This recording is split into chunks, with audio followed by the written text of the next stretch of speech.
l'histoire des SFR et cette vente, elle concerne l'ensemble des salariés du secteur des télécoms. C'est effectivement une opération stratégique pour le secteur des télécoms, mais de notre point de vue, ça n'est pas qu'une histoire de gros sous. Ce sont des milliers de travailleurs et de travailleuses qui sont directement concernés et qui vont l'être dans le cadre de leur travail, c'est-à-dire que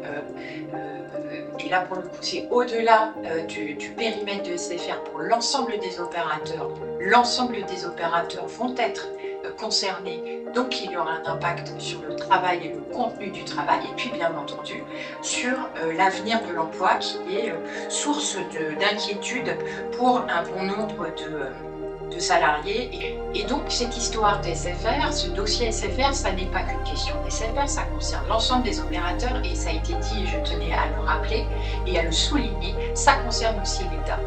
Je pense que dans la situation actuelle, ça a été rappelé par Christophe, il attribue les fréquences, il fixe les obligations de couverture, l'État encadre les concurrences, autorise ou pas les opérations de concentration, donc il y a un rôle prépondérant de l'État.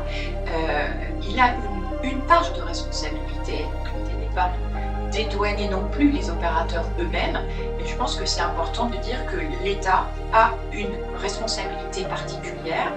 et que lorsqu'on encadre autant ce secteur, il en tire également intérêt, l'État.